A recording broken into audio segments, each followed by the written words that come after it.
Namun ternyata amin saja tidak cukup dalam ibadah. Karena kalimat amin itu di dalam Al-Quran diletakkan setelah kalimat iyyaka na'budu wa iyyaka nasta'in ihdinas siratal mustaqim dan seterusnya ayat. Yang paling mendasar dalam kalimat di Al-Fatihah yang ditutup dengan amin ini, letaknya kata para ulama tafsir, rahasia utamanya ada di kalimat iyyaka na'budu wa iyyaka nasta'in. Kenapa Anda kemudian respon dengan amin di setelah kita tuntas mengucapkan waladdallin? Perhatikan rahasia besarnya, tercantum dalam hadis riwayat Abu Daud nomor hadis 649. Perhatikan kalimatnya, di sini letak rahasianya. An Abi Hurairah radhiyallahu ta'ala anhu qala, hadis riwayat Abu Hurairah semoga Allah meridai kepada beliau, beliau menyampaikan, qala Rasulullah sallallahu alaihi wasallam, Rasulullah sallallahu alaihi wasallam pernah bersabda, qala Allah azza wa jalla, Allah pernah memfirmankan dalam hadis qudsi. Jadi ini qudsi hadisnya. Qasamtu shalah baini wa baina 'abdi ala qismain. Saya bagi salat kata Allah sebagai hak dan kewajiban antara aku dengan hambaku. Wa li 'abdi ma sa'al, dan kalau hambaku, perhatikan garisnya, kalau hambaku benar menunaikan salatnya, aku akan kabulkan apapun yang dia minta seketika. Kalau dia benar menunaikan salatnya, aku akan kabulkan apapun yang dia minta seketika. Perhatikan kalimatnya. Idza qala al-'abdu alhamdulillahi rabbil alamin. Kalau seorang hamba dalam salatnya mengucapkan alhamdulillahi rabbil alamin, qala Allah azza wa jalla, langsung Allah jawab kalimatnya, hamadani 'abdi, hambaku sedang memujiku. Wa idza qala al-'abdu ar-rahmanir rahim, kalau hambaku mengatakan ar-rahmanir rahim, qala Allah azza wa jalla athna 'alayya 'abdi, Allah menjawab hambaku sedang menyanjungku. Wa idza qala al-'abdu maliki yaumiddin, kalau hamba kemudian berkata maliki yaumiddin, qala Allah azza wa jalla, Allah menjawab majjadani 'abdi, hambaku sedang mengagungkanku. Sekarang perhatikan rahasianya.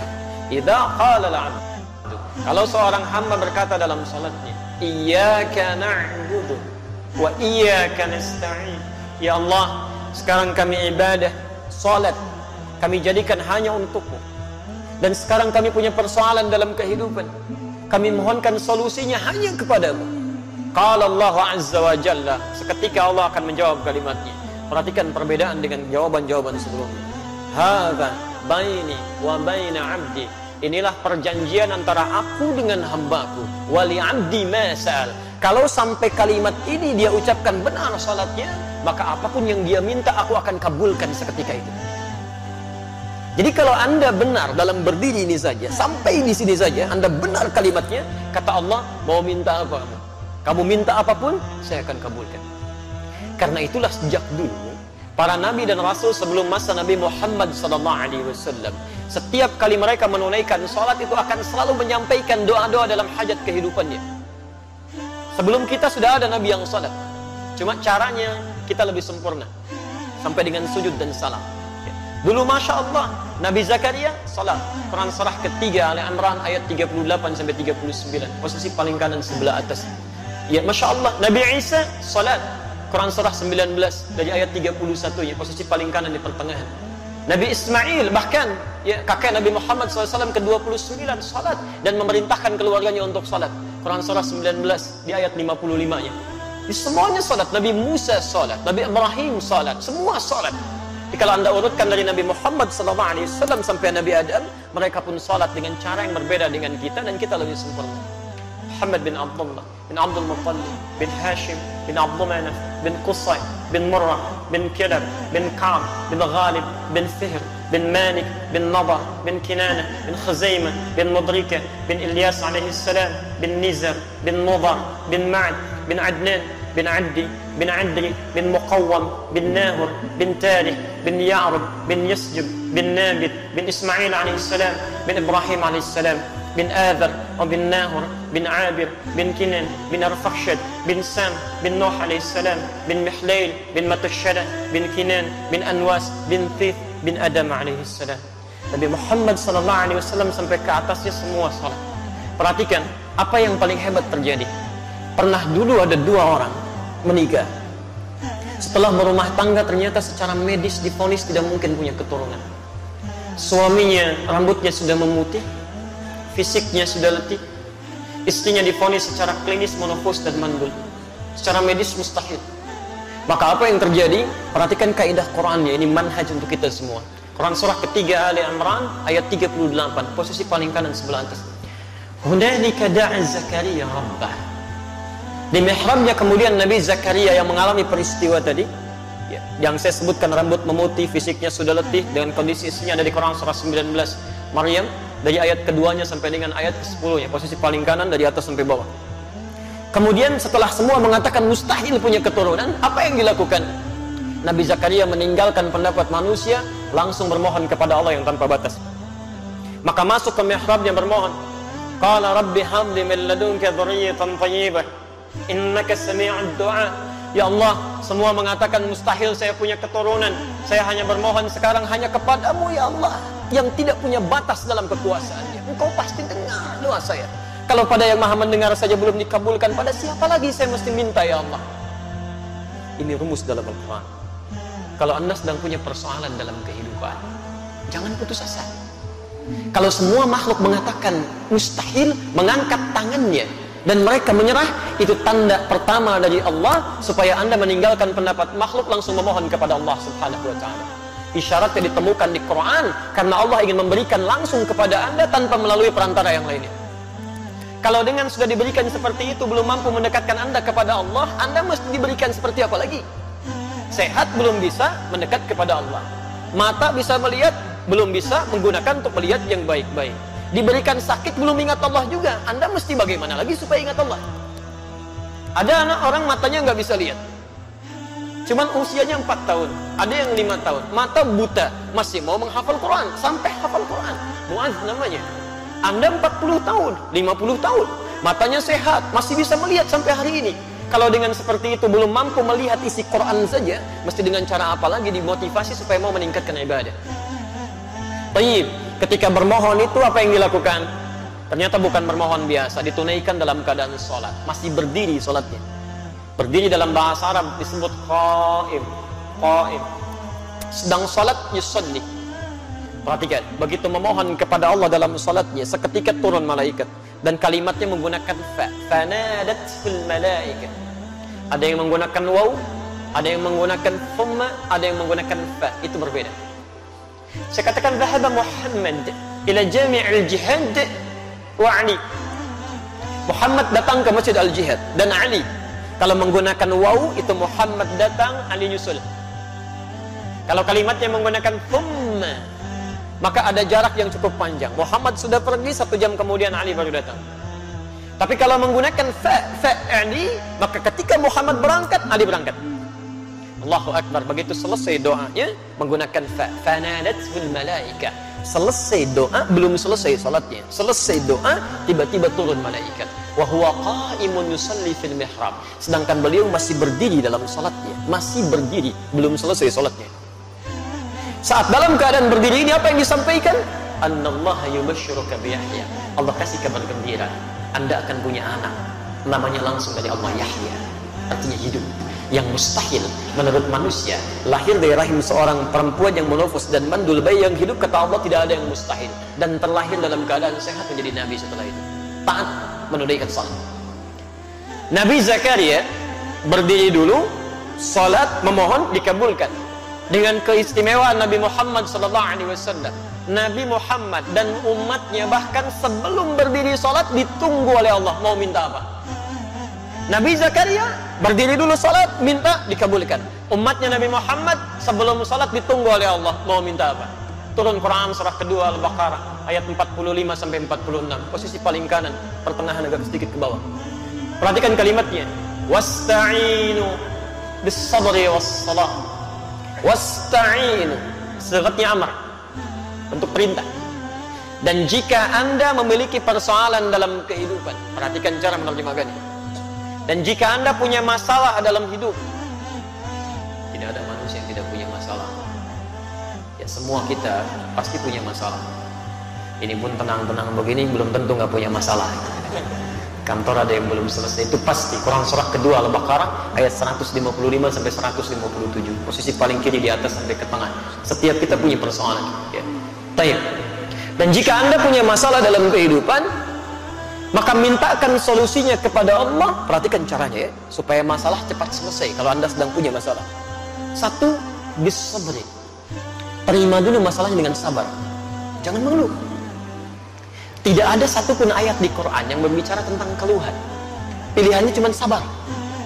Diterima dengan sabar. Dengan kesabaran itu nanti bimbingan Allah turun. Perhatikan rumus ya, rumus kesabaran dalam Al-Quran tentang masalah. Lihat rumusnya. Quran surah kedua Al-Baqarah ayat 286. La yukallifullahu nafsan illa wus'aha. Allah sampaikan, tidak mungkin Allah menguji, menitipkan masalah pada seseorang kecuali dia sanggup mengatasinya. Artinya kalau Anda sedang diberikan masalah, diberikan ujian, artinya Anda sanggup mengatasinya. Jadi sekarang kalau Anda sedang punya masalah berat, luar biasa, itu artinya cuma Anda yang sanggup, yang lain belum tentu bisa. Karena itu dititipkan kepada Anda, bukan pada yang lain. Jelas ya? Karena cuma Anda yang bisa mengatasi. Sifat Allah itu punya keadilan, tidak mungkin menitipkan masalah pada orang yang tidak sanggup. Kalau Anda sedang punya masalah luar biasa, artinya hanya Anda yang sanggup mengatasinya, yang lain tidak. Dan tidak usah pasang status, memang hanya saya yang bisa mengatasinya. La yukallifullahu nafsan illa wus'aha. Diterima dengan sabar. Sifat adil Allah ini, Masya Allah, bukan hanya melekat pada manusia, binatang pun mendapatkannya, tumbuhan pun meraihnya. Tahu cicak bagaimana beraktivitas? Merayap. Di mana? Di dinding. Apa makanannya? Nyamuk. Nyamuk bagaimana aktivitasnya? Terbang. Di mana sifat keadilan Allah? Makanannya bisa terbang, cicaknya nggak bisa terbang. Kalau nyamuknya jenius, itu jadi permainan cicak, gitu ya. Tapi perhatikan, turun kemudian keadilan Allah di sini, dan disinilah kemudian hikmah besar kita dapatkan. Orang tua kita hanya mengajarkan sedikit lirik untuk memahamkan itu. Cicak-cicak di dinding. Diam-diam, Allahu Akbar. Cuman diam-diam merayap. Keadilan Allah hanya memerintahkan kamu merayap ya. Dia merayap walaupun cuman diam-diam. Perhatikan, ketika cicaknya mengikuti ikhtiar yang ditetapkan Allah, merayap dia sekalipun diam-diam, yang terjadi setelahnya apa? Datang seekor, Allahu Akbar. Nyamuknya yang datang, bukan cicak yang mendatangi nyamuk. Dia cuma dituntut merayap walaupun diam-diam, rizkinya datang, bukan cicak yang mendatangi nyamuk. Nyamuknya yang datang. Siapa yang mendatangkan nyamuk pada cicak? Kalau dia tidak merayap, gak akan datang, Pak. Cicak saja yang tidak dihisab, rizkinya ada, apalagi antum yang dihisab. Datang seekor nyamuk, setelah itu silahkan ya. Jadi selalu gitu kan, ada kebaikan yang bisa kita dapatkan. Jadi rumus dalam kehidupan, ketika Anda mendapatkan masalah, terima dengan sabar. Tapi tidak cukup sampai situ. Wassalah. Dan saat sholat, mintakan solusinya, minta kepada Allah. Makanya kalimatnya ketika wasta'inu itu kata perintah. Lihat, wasta'inu itu bentuk perintah. Kalau ingin dirubah jadi bentuk permintaan, maka dirubah kalimatnya dari wasta'inu menjadi nasta'in. Itu bentuk permintaan. Wasta'inu dirubah jadi bentuk nasta'in. Ya Allah, Engkau perintahkan kami minta, sekarang kami memohon solusinya. Nasta'in. Kepada siapa? Kepadamu ya Allah. Iyyaka nasta'in. Saya mau tanya, apakah dalam sholat kita mengucapkan kalimat iyyaka nasta'in?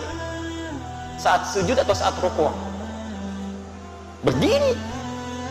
Bukan sujud, bukan rukuk, berdiri. Iyyaka na'budu wa iyyaka nasta'in. Bukankah Nabi Zakaria bermohon saat berdiri? Beliau minta dikabulkan. Kita belum minta, sudah ditunggu oleh Allah. Tunaikan salat, lakukan. Saya tunggu. Kamu minta wa iyyaka nasta'in? Dijawab di hadis qudsi. Ada baini wa baina 'abdi wa li 'abdi ma sa'al. Ini perjanjian antara aku dengan hambaku. Kalau hambaku benar salatnya, maka akan kabulkan apapun yang dia minta. Allahu Akbar. Nah, karena itulah Bapak dan Ibu sekalian, dalam masalah salat ini Nabi tegas sekali. Dan tidak ada toleransi-toleransi yang sangat tinggi di sini. Semua diberikan ketentuan yang jelas, dalil yang benar, sehingga ketika diikuti semua itu diharapkan semua orang salat mendapatkan keutamaan yang dimaksudkan. Itu baru satu. Antum hati-hati ya di sini ya. Pernah dulu di zaman Nabi ada orang masuk ke masjid Nabi, namanya Khalad Az-Zuhairi. Salat di samping Nabi. Tapi jadi bermasalah. Itu ada di Al-Bukhari, nomor hadis 751, 757, di hadis Muslim nomor hadis 397. Babnya babul musifis salat, bab tentang orang yang salatnya bermasalah. Qila bima ma'na, dikatakan ja'a rajulun ila Nabi sallallahu alaihi wasallam. Datang seorang lelaki kepada Nabi sallallahu alaihi wasallam. Fadakhala ila al-Masjid an-Nabawi, maka masuk ke Masjid Nabi. Fa shalla bi janbin Nabi sallallahu alaihi wasallam. Maka salat di samping Nabi sallallahu alaihi wasallam. Dari mulai takbir sampai dengan salam. Falamma sallama yaminan wa shimala, tatkala salam ke kanan dan ke kiri, tiba-tiba faqala lahu Nabi sallallahu alaihi wasallam. Nabi sallallahu alaihi wasallam langsung berkata pada orang itu, "Shalli fa innaka lam tusalli." Anda salat lagi karena Anda belum salat. Padahal sudah salat. Fa'ada salatahu 3 marrat. Kemudian ia mengulangi salatnya sampai dengan 3 kali. Faqala lahu Nabi sallallahu alaihi wasallam mithla ma kana. Setiap kali dia salam, Nabi tetap mengulangi kalimat yang sama. Ulangi salatnya, kamu belum salat. Faqala ya Rasulullah ma ahsinu ghairah. Maka dia berkata, ya Rasulullah, saya tidak bisa lebih baik lagi daripada ini. Faqala lahu Nabi sallallahu alaihi wasallam. Maka Nabi berkata kepada orang ini setelah dia mengatakan, alimni, tolong ajarkan saya. Kata Nabi, idza qumta ila shalah fa asbighul wudu. Kalau ingin salat sempurna, begini, sempurnakan dulu wudunya, dicontohkan Rasulullah. Kemudian famastaqbilil qiblah, menghadap ke arah kiblat, begini caranya. Diatur dari mulai berdirinya, merapatkan safnya, sampai dengan kemudian bertakbir sampai salamnya. Setelah selesai itulah kita mendengar kalimat sampai hari ini. Sallu kama ra'aitumuni usalli. Al-Bukhari nomor hadis 651. Salatlah kalian persis seperti melihat saya ini salat. Nah, ternyata praktek Nabi ini meminta kita salat seperti pernah melihat Nabi salat. Dulu sahabat melihat dan mengajarkan pada generasi setelahnya, bukan ingin membebani kita salat, tapi supaya salat kita benar. Dengan benarnya salat itu, manfaat salat bisa kita dapatkan dalam kehidupan. Minimal doa kita bisa dijawab oleh Allah. Bukankah dalam semua gerakan salat ada doanya? Ruku ada doanya, sujud ada doanya, duduk di antara 2 sujud 7 permintaan. Ada yang minta rezeki, ada yang minta rahmat, ada yang minta ampunan, ada yang minta perlindungan. Rabbighfirli warhamni wajburni warfa'ni, dan seterusnya. Subhanallah. Jadi ada kebaikan di situ. Itu baru 1, belum 4 yang lain. Karena Allah menjamin ada 5 kebaikan yang diberikan pada orang yang sholatnya benar, yang tidak akan pernah diberikan pada yang tidak sholat, atau bahkan orang sholat tapi sholatnya tidak seperti yang diinginkan oleh Allah.